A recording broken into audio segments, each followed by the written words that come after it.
बिस्मिल्लाहिर्रहमानिर्रहीम। अस्सलाम वालेकुम। तो कैसे हैं बच्चों आप लोग? अच्छा जी, आज हमारा जो चैप्टर 1 हिस्ट्री ऑफ केमिस्ट्री है, इसका सेकंड टॉपिक जो है evolution of scientific ideas in chemistry हम करने जा रहे हैं। ठीक है, इसमें सबसे पहला टॉपिक है कि साइंटिफिक पैराडाइम क्या होता है। इसको मैंने आपको बहुत आसान ज़बान में बताया था, बहुत आसान ज़बान में, कि जो ओल्ड थ्योरीज़ हैं उसको रिप्लेस किया जाए अगर मॉडर्न कॉन्सेप्ट से। ओल्ड थ्योरीज़ को रिप्लेस करेंगे मॉडर्न थ्योरी से, मॉडर्न कॉन्सेप्ट से, मॉडर्न लॉ, मॉडर्न टेक्निक से, तो that is called scientific paradigm. तो बहुत ही सिंपल लैंग्वेज में मैंने आपको बता दिया और मैंने लिख भी दिया है कि paradigm is a set of ideas and rules scientist use to explain the natural world. वो थ्योरीज़, वो रूल्स, वो टेक्निक, वो आइडियाज़ होते हैं कि जिससे वो नेचुरल वर्ल्ड को एक्सप्लेन करते हैं। Paradigm evolves as a new evidence emerges. Example मैंने आपको बता दिया कि old theories like phlogiston theory were replace by the modern chemistry concepts. तो आसान ज़बान में यही कि old theories, old rules, old techniques, old set of ideas are replaced by the new one. चलें जी, सबसे पहले अभी आपने देखा था कि यहाँ पे लफ्ज़ आया था फ्लोजिस्टोन थ्योरी। तो ये सबसे पहली, अगर हम केमिस्ट्री की टाइमलाइन रिएक्शन के हवाले से देखें तो this is the first theory which is called the phlogiston theory. अब मैं आपको आसान ज़बान में बता दूं कि फ्लोजिस्टोन थ्योरी होते ही क्या है।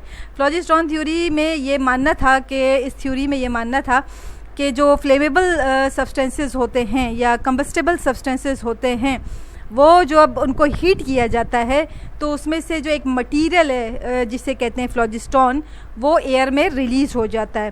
तो जैसे कि अगर हम ले लें चारकोल को जब हीट किया जाएगा तो जो फ्लोजिस्टोन है वो जो है रिलीज़ हो जाएगा और हमारे पास बर्न्ड कोल हमारे पास मिलेगा।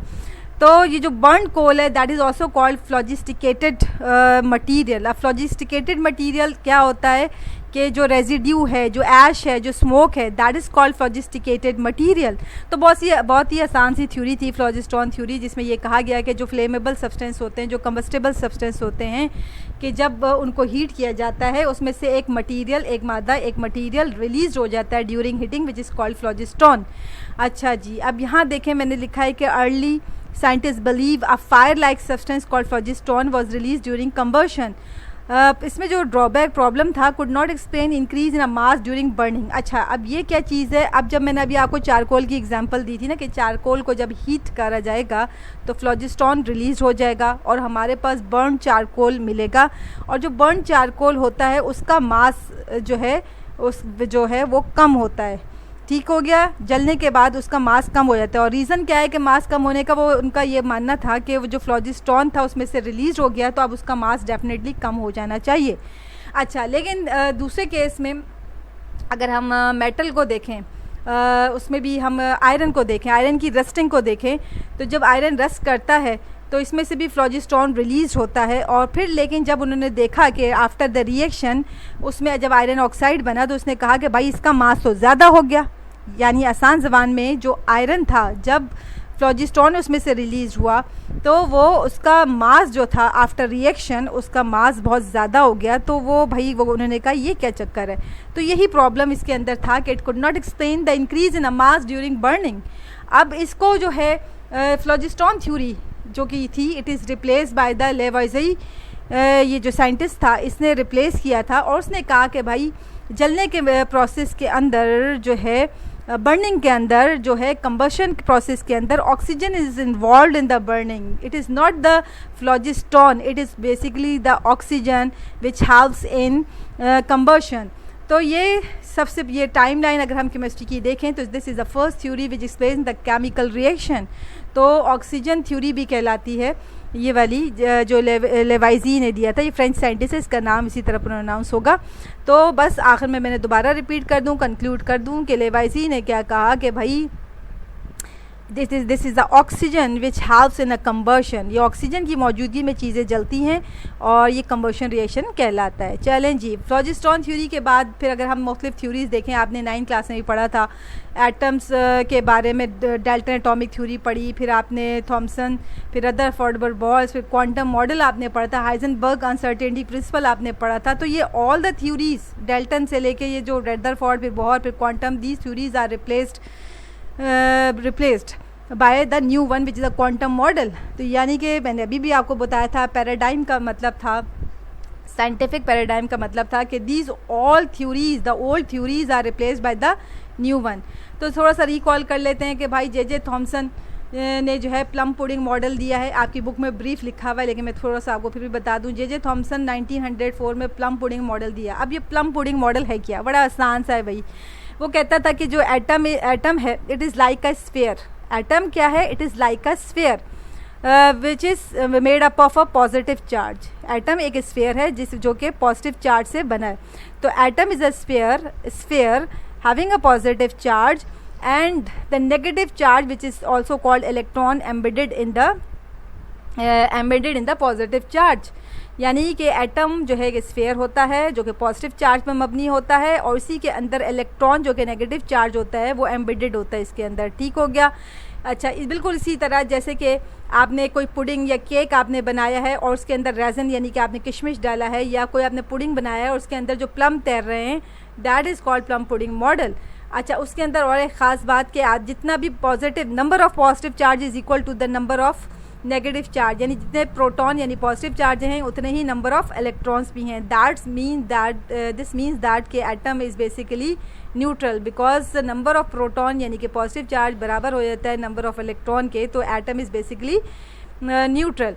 तो ये था प्लम पुडिंग मॉडल। इसको इस तरह भी एग्जांपल देते हैं कि आजकल गर्मियों का मौसम है, तरबूज आप खाते हैं, जो तरबूज का लाल हिस्सा है ना, लाल पार्ट है जो बैकग्राउंड है, that is containing a positive charge, और उसमें जो बीज है ना तरबूज के अंदर वो नेगेटिव चार्ज हैं। तो equal number of positive and negative charges there. तो ये प्लम पुडिंग मॉडल है। ठीक हो गया? उम्मीद है कि आपको समझ में आ रहा होगा। रदरफोर्ड आपने 9th में पढ़ा है। तो जे थॉमसन के ज़माने में इसने बेसिकली एटम के अंदर न्यूक्लियस को जो है इसने नहीं बताया, बस प्रोटॉन, और उसने बता दिया कि भाई पॉजिटिव और नेगेटिव चार्ज का कॉन्सेप्ट दिया। This old theory does not explain about the nucleus.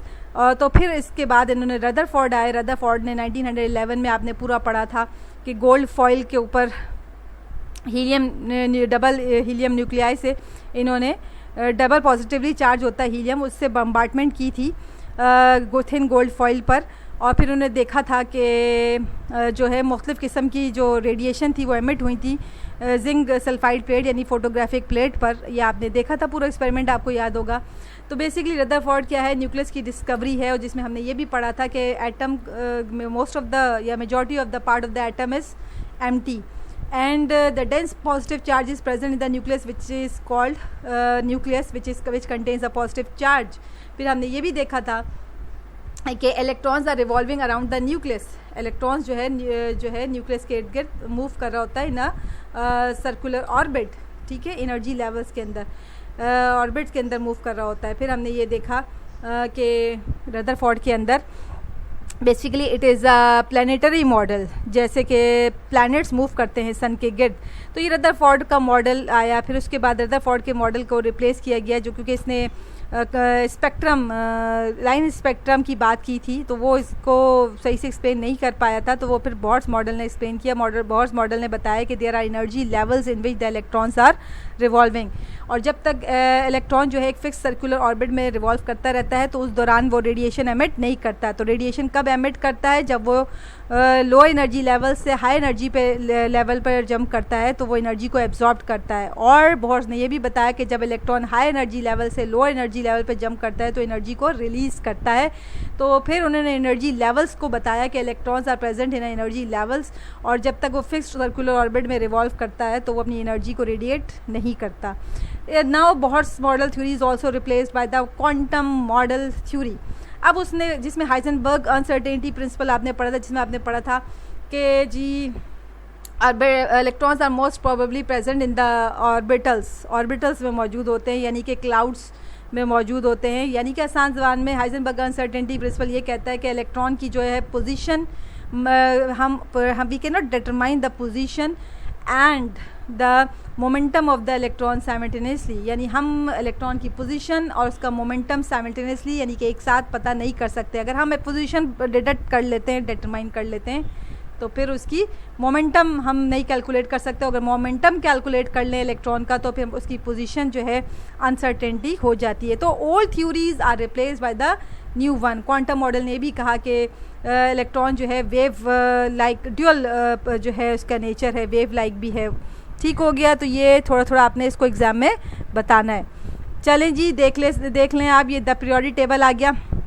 सबसे पहले पीरियोडिक टेबल में मेंडलीव का पीरियोडिक टेबल था, जिसमें first periodic table by atomic mass. हम जानते हैं कि जो पीरियोडिक टेबल था जो सबसे पहले बनाया था 1869 में मेंडलीव ने, उसने एलिमेंट्स को अरेंज किया था in order of atomic mass, in order of increasing atomic mass. तो elements are arrange in order of increasing atomic mass in the Mendeleev's table. और कुछ जगहें खाली भी छोड़ी थी उसने प्रेडिक्ट किया ये अननोन एलिमेंट्स जो हैं उनकी प्रॉपर्टी यही होंगी, तो वो वहाँ जाके फिक्स हो जाएंगे। फिर जी, this old theory is replaced by the new one which is Henry Moseley modern periodic table in which the elements are arrange in order of increasing their atomic number. तो old theory which is Mendeleev in which the elements are arranged in order of increasing atomic mass is replaced by the Moseley modern periodic table in which the elements are arranged in order of increasing atomic number.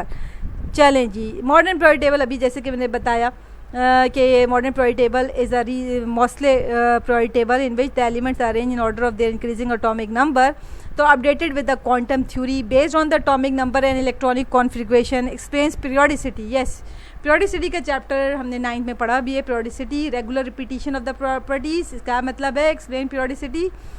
Modern periodic table periodicity भी बताता है, और लफ्ज़ periodicity का मतलब है जो 8 element है वो अपनी प्रॉपर्टी को दोहराता है जो फर्स्ट एलिमेंट की प्रॉपर्टी होती है। यानी every 8 elements repeat its property similar to that of first one.